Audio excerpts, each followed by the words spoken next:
In the glorious suburbs of New Moscowville, Soviet America, Halloween night arrives with all the pageantry befitting a people's celebration. Children march door to door in state-approved costumes, their candy quotas carefully monitored by neighborhood watch committees. But on this particular evening, 4 young comrades would receive an education in revolutionary hospitality that would last them considerably longer than expected. Meet our heroes, little Timothyov, dressed as a capitalist pig for satirical purposes.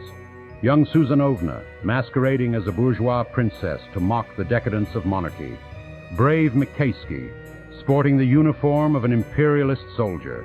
And finally, sweet Genyova, whose witch costume celebrates the ancient art of folk medicine. The children approached a house unlike any other on the block. Where neighbors displayed modest jack-o'-lanterns, this mansion blazed with red banners and golden hammers and sickles. Propaganda posters lined the walkway. Candy is the opiate of the masses, and trick-or-treating builds character through shared sacrifice. Young Timothyov knocked confidently on the ornate door. The door swung open to reveal a man with a magnificent mustache and eyes that twinkled with the warmth of a Siberian winter. The children straightened proudly, holding out their candy pails. "Trick or treat," they chorused. The man's smile widened, slow, deliberate, and far too knowing. "Both," he said. A brief silence hung in the air like frost. "Welcome, little comrades. I have such educational experiences to show you." It was Comrade Stalin, the most ideologically pure man in the neighborhood, and 17-time winner of the most dedicated community organizer award. Come in," Stalin beckoned warmly. "I have prepared a special tour of my dacha." The children exchanged excited glances. A tour. How wonderfully educational. Stalin ushered them through his foyer, past portraits of great revolutionary thinkers, and a display case containing what appeared to be the preserved remains of several economists. "Welcome aboard the Soviet Express," he announced, gesturing toward an ornate train car that had somehow been constructed inside his living room. "Tonight, we explore the kingdom of perfect socialist harmony." As the Express began its journey through Stalin's remarkably spacious home, the children marveled at the efficiency of Soviet interior design. Their first stop, the Office of Ideological Enforcement. "Children, meet Mikhail Myersky, our neighborhood's most dedicated youth counselor." A tall figure emerged from the shadows, his face hidden behind a pale mask, clutching a large kitchen knife that gleamed with revolutionary fervor. "Comrade Myersky ensures that all bourgeois teenagers maintain proper ideological purity," Stalin explained as Myersky silently sharpened his blade. "He patrols our streets with violent enthusiasm, hunting down those who dare to express individualistic tendencies. His methods are thorough. His favorite holiday? Purge night." Myersky nodded approvingly and returned to his work. The Soviet Express continued to the Ministry of Public Health. And here we have Count Draculov, our beloved health minister. A pale gentleman in an elegant cape bowed gracefully, revealing fangs that sparkled like freshly polished surgical instruments. Although Comrade Draculov has killed more people than he has saved, this blood-hungry vampire has held his position for decades. His dedication to alternative medicine is truly inspiring. Next, the Express arrived at the Department of Nutrition Management. "Children, allow me to present Hannibal Lektorov, our nutrition commissar." "During the Great Famine," Lektorov explained in cultured tones, "I discovered that the bourgeoisie taste far better than potatoes. Their screams are nutritionally satisfying." The Soviet Express rolled onward to the Ministry of Science and Technology.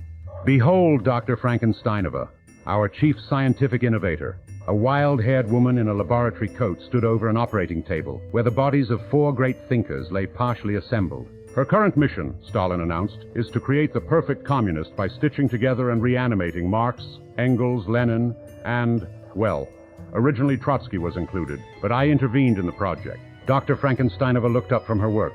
"Soon, Comrade Stalin, we shall have the ultimate ideological authority, though the reanimation process has been challenging."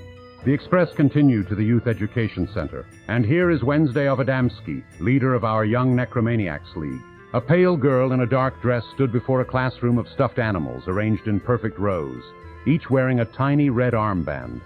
Comrade Wednesdayoff teaches our youngest citizens the joys of dissection and ideological purity, Stalin explained. She represents the child-friendly face of our supernatural education program. Today, we learned 17 different ways to identify counter-revolutionary sentiment in household pets, she announced cheerfully.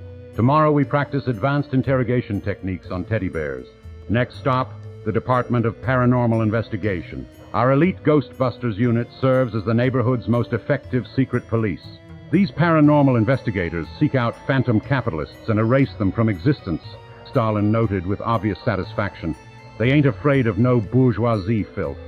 The Soviet Express approached the power generation facility. Powering this socialist utopia is Chief Engineer Anatoly Dyatlov, a man whose expertise is unparalleled and track record sublime. If you overlook his heavily redacted personnel file. Dyatlov stood confidently beside a control panel covered in flashing red lights and warning sirens.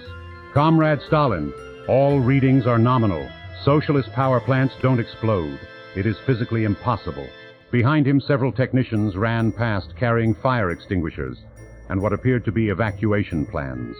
Finally, the Soviet Express arrived at the Department of Dream Surveillance.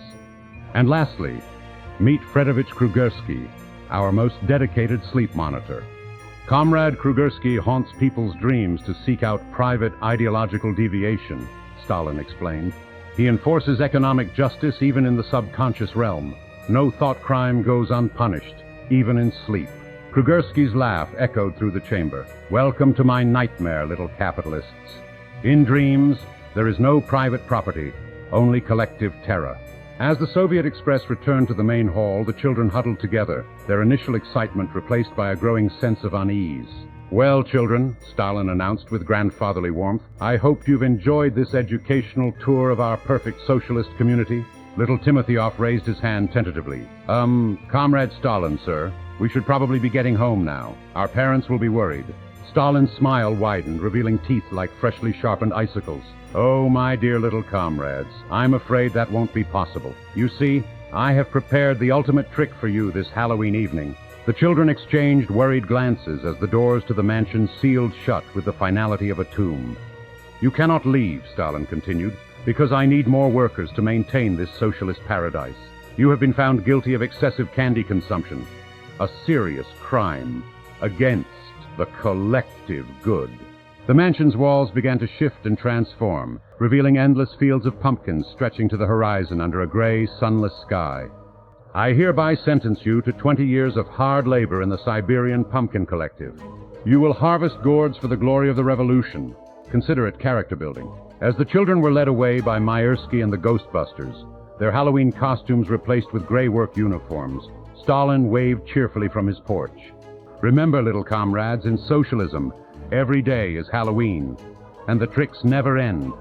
And so concludes another successful evening of community outreach in Soviet America. 4 young citizens received valuable lessons in collective responsibility, while Comrade Stalin's agricultural quotas received a much-needed boost. Soviet Halloween, coming soon to the People's Spooky Broadcasting Network.